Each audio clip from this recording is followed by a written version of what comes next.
بسم اللہ الرحمن الرحیم۔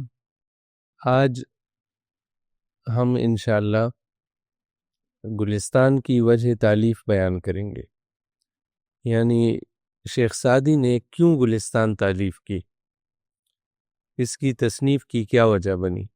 وہ لمبا ایک قصہ ہے، اس کا ایک حصہ آج ہم پڑھیں گے، اس حد تک کہ شیخ سعدی نے سوچا کہ میں نے اپنی بہت ساری عمر ضائع کر دی ہے، 50 سال جو ہے زندگی کے وہ میرے ضائع ہو گئے ہیں، اور اب مجھے کہیں گوشے میں بیٹھ کے اور دوستوں سے اور یہ محفلوں سے الگ تلگ ہو کے اللہ کی یاد میں مشغول ہو جانا چاہیے۔ تو پھر انہوں نے اپنے ارادے پہ عمل بھی کر لیا اور گوشہ نشین ہو گئے۔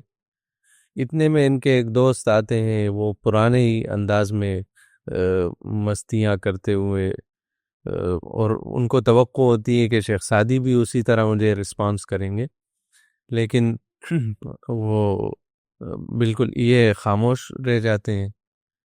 تو وہ دوستوں سے سبب پوچھتے ہیں کہ کیا ہوا ہے، تو وہ بتا دیتے ہیں کہ انہوں نے ایسا تہیہ کیا ہوا ہے۔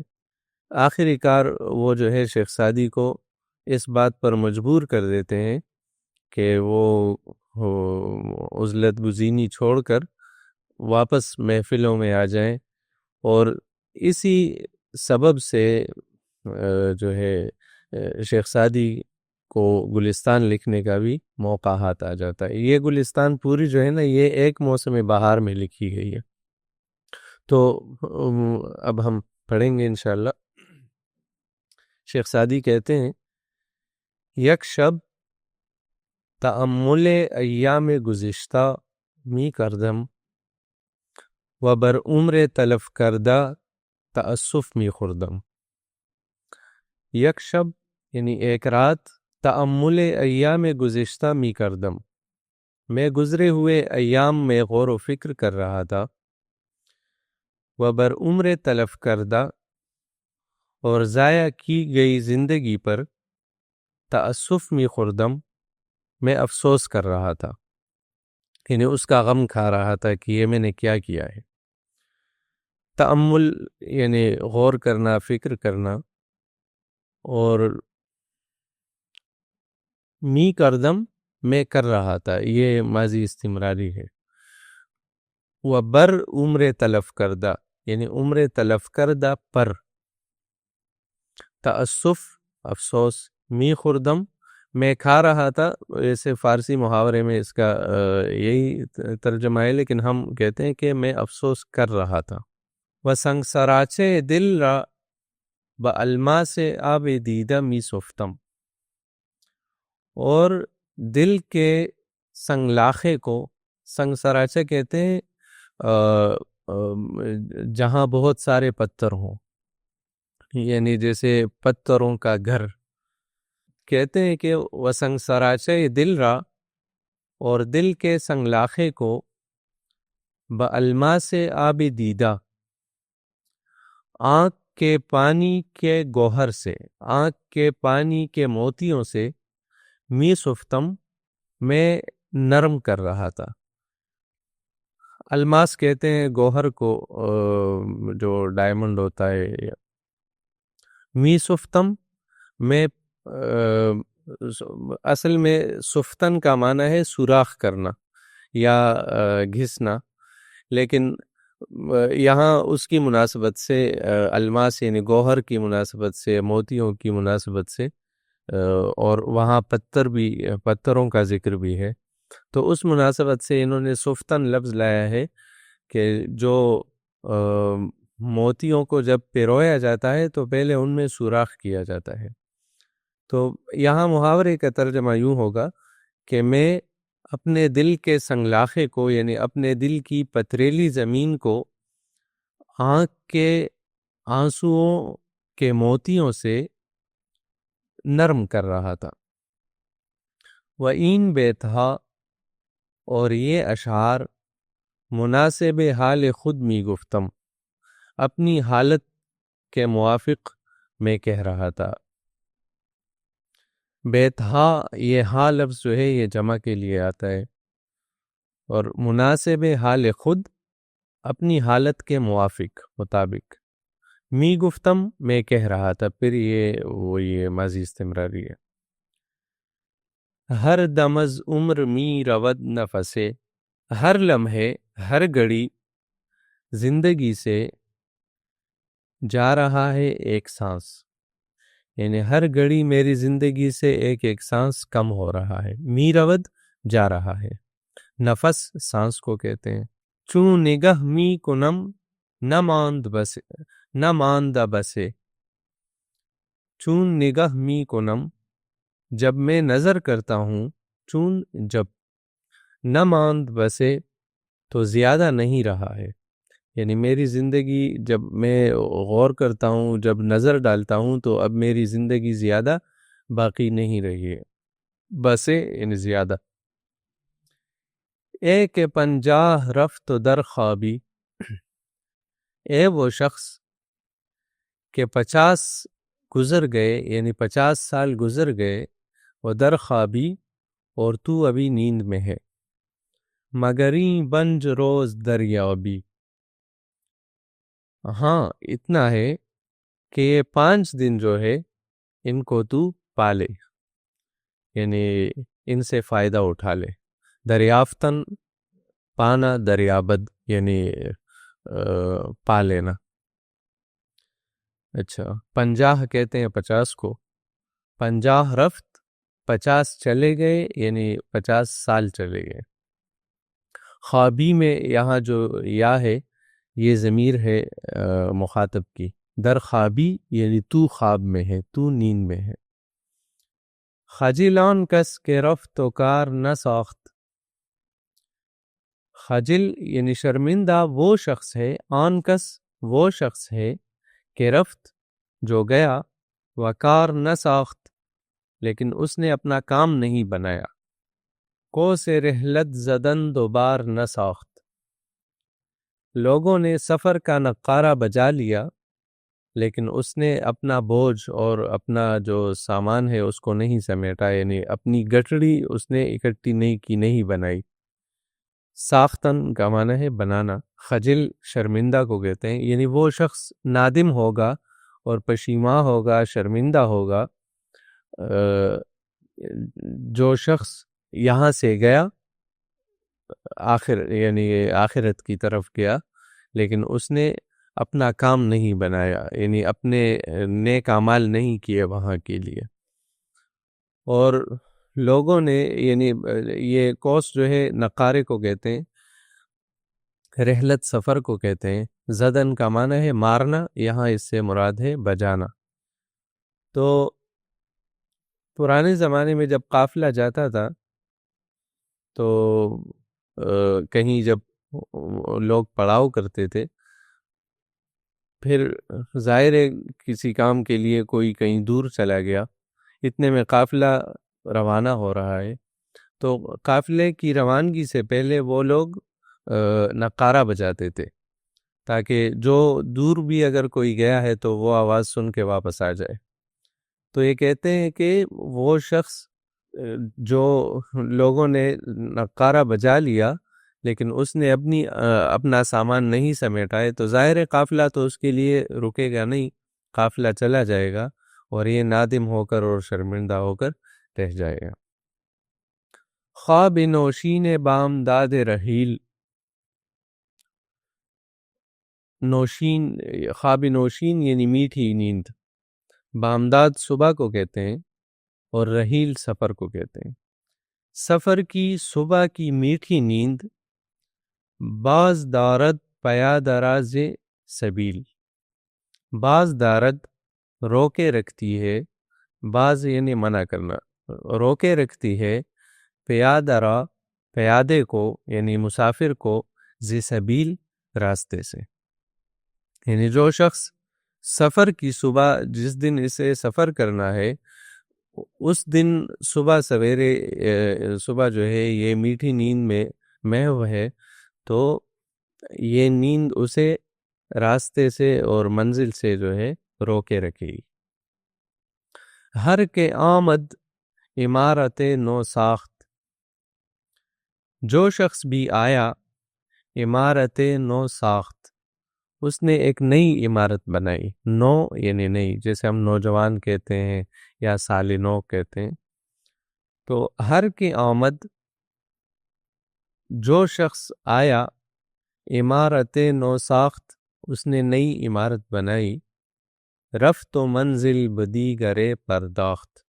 رفت وہ چلا گیا، اور گھر جو ہے بدیگرے پرداخت دوسرے کے لیے خالی کر دیا. پرداختن کا مطلب ہے خالی کرنا. وان دیگر پخت ہم چنین ہوسے، وین عمارت بسر نہ برت کسے. وان اصل میں ہے وآن، اور وہ دوسرا شخص جو ہے، اس دوسرے شخص نے بھی پخت ہم چنین ہوسے، اسی طرح کی ہوس پالی. پختن کا معنی ہے پکانا. یہاں محاورے میں ہم ترجمہ یوں کر سکتے ہیں کہ اس دوسرے شخص نے بھی اسی طرح کی خواہشات پال لی. ہوس خواہش کو کہتے ہیں. ہم چنین اسی طرح. وین عمارت بسر نہ برت کسی. وین یعنی وین، اور یہ عمارت کوئی بھی سر پر لے کر نہیں گیا. یعنی یہ جو عمارت پہلے شخص نے بنائی تھی دوسرے کے لیے، اس نے خالی کر دی. پھر جو دوسرا آیا تو اس نے بھی اسی طرح کی خواہشات پالی اور اس کی تزئین و آرائش میں لگ گیا. لیکن کوئی بھی شخص اس عمارت کو اپنے سر پر لے کر آخرت میں اپنے ساتھ نہیں گیا. یار ناپائیدار دوست مدار. ناپائیدار یعنی جس میں وہ نہ ہو، ہمیشگی نہ ہو، دوام نہ ہو جس کو. یار ناپائیدار دوست مدار. ناپائیدار دوست کو، یعنی جو دوست باقی رہنے والا نہیں ہے، اس کو دوست مت رکھو. مدار مت رکھو. دوستی را نہ شایدین غدار. دوستی کے لیے مناسب نہیں ہے یہ غدار. نہ شاید مناسب نہیں ہے. این غدار، یہ غدار. غدار اصل میں ہمارے ہاں تو غدار کا ایک اور ہی تصور بن گیا ہے. غدار غدر سے ہے. غدر کا عربی میں ترجمہ ہے چھوڑ دینا. تو غدار اس شخص کو کہتے ہیں جو آپ کو آدھے راستے میں چھوڑ دے. تو یعنی وہی ناپائیداری والا جو معنی ہے وہ ہے اس میں. تو دوستی را، دوستی کو یا دوستی کے لیے، نہ شایدین غدار، مناسب نہیں ہے یہ غدار، یہ راستے میں چھوڑ دینے والا.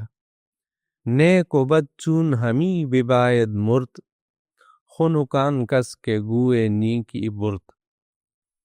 نیک اور بد چون ہمی بباید مرد، جب مرنا ہی ہے، یعنی نیک اور برے دونوں کو جب مرنا ہی ہے. خنک کس کے گوئے نیکی برد.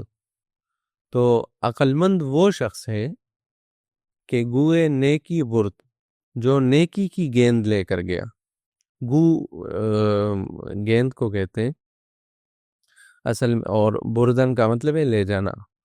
خنک ہوشیار آدمی کو کہتے ہیں، عقل مند آدمی کو کہتے ہیں. ٹھنڈے کو بھی کہتے ہیں خنک. اصل میں جو وہ ہے نا گالف جو ہے، جو چوگان، تو اس میں وہ ہر شخص کی کوشش ہوتی ہے کہ وہ گیند کو اس میں وہ سوراخ تک لے کر جائے اور اس میں ڈالے. تو جو شخص نیکی کی گیند لے کر گیا اس تک وہ، یعنی جیسے قبر، اصل میں قبر بھی ایک سوراخ ہی ہے. تو جو شخص نیکی کی گیند لے کر قبر میں چلا گیا تو وہ شخص عقل مند ہے، کیونکہ مرنا تو دونوں کو، یہ نیک کو بھی اور برے کو بھی. تو جس نے نیکی اختیار کی تو وہ شخص عقل مند ہے. یہ اس میں حدیث کی طرف اشارہ بھی ہے کہ الکیس من دان نفسہ وعمل لما بعد الموت.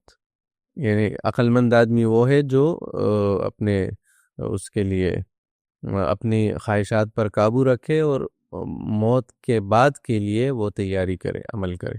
برگ عیش بگور خیش فرست کس نیارد زپس زپیش فرست.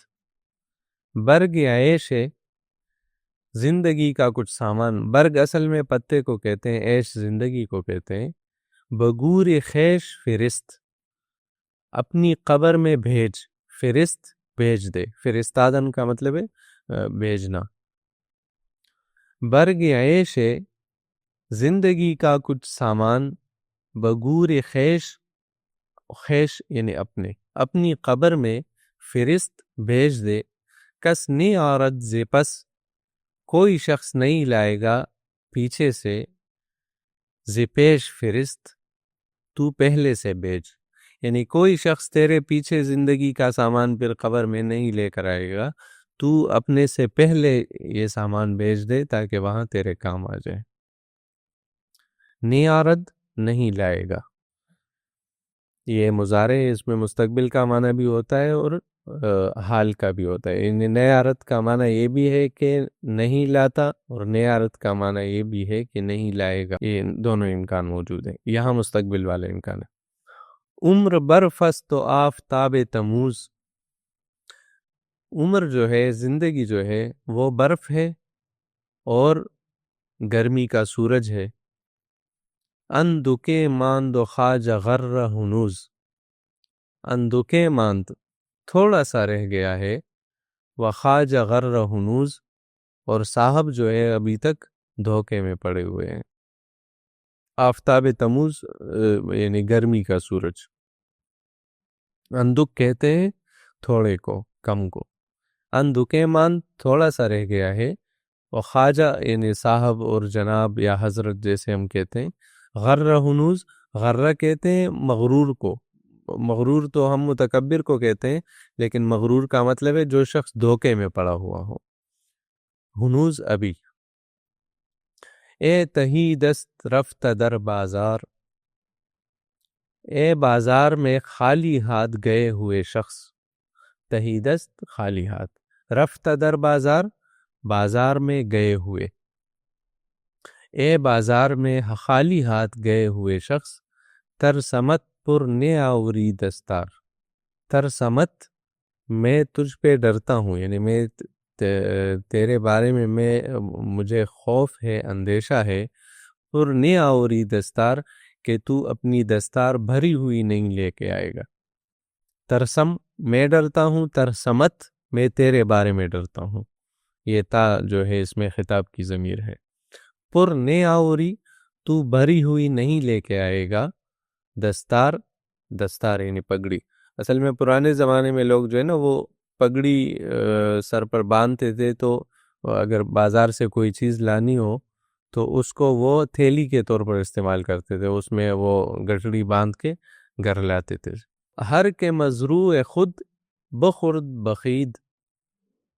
ہر وہ شخص جو اپنی کھیتی، جو اپنا بویا ہوا جو ہے، جو اپنی فصل جو ہے، بخورد کھا لے، بخید کچے پن میں. وقت خرمنش خوش بایت چید. تو پھر خرمن کے وقت یعنی جب لوگ وہ غلے کو اکٹھا کرتے ہیں تو اس وقت خوش بایت چید، اسے ایک خوشہ ہی ملنا چاہیے. یعنی وہ اس کے پاس تو کچھ بچا نہیں ہوگا، وہ سب اس نے کچا کھا لیا ہوگا. تو اب اس کے پاس ایک خوشہ دو خوشے رہے ہوں گے جو اسے ملیں گے. تو یعنی جو شخص اپنے ساری جو سارے مزے ہیں، جو عیاشیاں ہیں، جو وقت ہے، وہ اپنی اسی زندگی میں اسے وہ کرے، استعمال کرے، اس زندگی کے لیے اسے استعمال کرے. تو پھر جب کھیتی کاٹنے کا وقت ہوگا، یعنی آخرت کی زندگی جب شروع ہوگی، تو اس وقت اس کے پاس پھر کچھ نہیں ہوگا. بخید یعنی کچی. ہم پشتوں میں بھی کچے کو خید کہتے ہیں، یعنی جو گھاس ہوتی ہے کچی گھاس، اس کو ہم خید کہتے ہیں. اور ایک محاورہ بھی ہے پشتوں میں، جیسے اردو میں ہے نا کہ بندر کیا جانے ادرک کا سواد. تو پشتوں میں اس کا ہم معنی جو محاورہ ہے وہ یہ ہے کہ خرد خط پخراک سپوئی گی، یعنی گدھا جو ہے وہ کچی گھاس کی قدر نہیں جانتا۔ بعد از تأمل این، یہ فکر کرنے کے بعد، بعد از تأمل این معنی، اس معنی یعنی اس بات کے بارے میں غور کرنے کے بعد، مصلحت آن دیدم، میں نے مصلحت یہ دیکھی کہ در نشیمن عزلت نشینم، کہ میں تنہائی اور الگ تھلگ یعنی تنہائی کے آشیانے میں بیٹھ جاؤں، تنہائی کے گھونسلے میں بیٹھ جاؤں۔ عزلت کہتے ہیں لوگوں سے الگ تلگ ہونا۔ ودامن الصحبت فراہم چینم، اور میں صحبت سے یعنی لوگوں کے ساتھ ہونے سے اور لوگوں کی دوستی سے میں اپنا دامن کھینچ لوں، دامن سمیٹ لوں۔ فراہم چینم یعنی میں اس کو وہ کروں، سمیٹ لوں۔ و دفتر از گفتہائے پریشان بش ہوئے، اور میں اپنی جو کاپی ہے، جو میری یعنی جو میرا اعمال نامہ ہے، اس کو میں پراگندہ باتوں سے، ادھر ادھر کی باتوں سے دھو لوں، یعنی جو کچھ میں نے کیا ہے، جو فضول باتیں میں نے کہی ہیں، تو ان کا کفارہ کروں اور ان کو مٹانے اپنے اس سے اپنی کاپی سے مٹانے کی کوشش کروں۔ وَمِن بعد پریشان نہ گویم، اور اس کے بعد میں پھر پراگندہ باتیں نہ کروں، ادھر ادھر کی باتیں، فضول باتیں نہ کروں۔ زبان برید بکنج نشست سم بکم، بے حس کسی کہ زبانش نباشد اندر حکم۔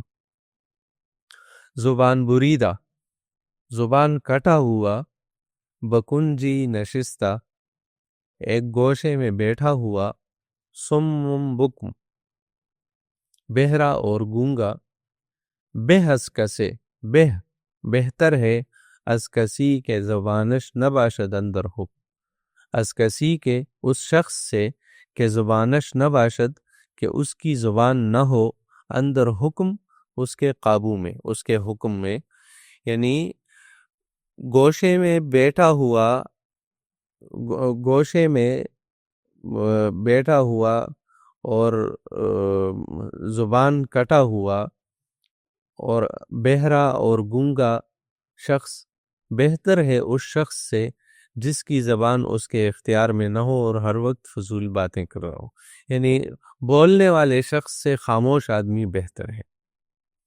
تو یہ اس کا حصہ ہو گیا، جو ایک حصہ ہو گیا تالیف، یعنی گلستان کی تالیف کی کیا وجہ بنی، اس کی تمہید جو ہے وہ آج ہو گئی، اور انشاءاللہ باقی ہم اگلے درس میں پڑھیں گے۔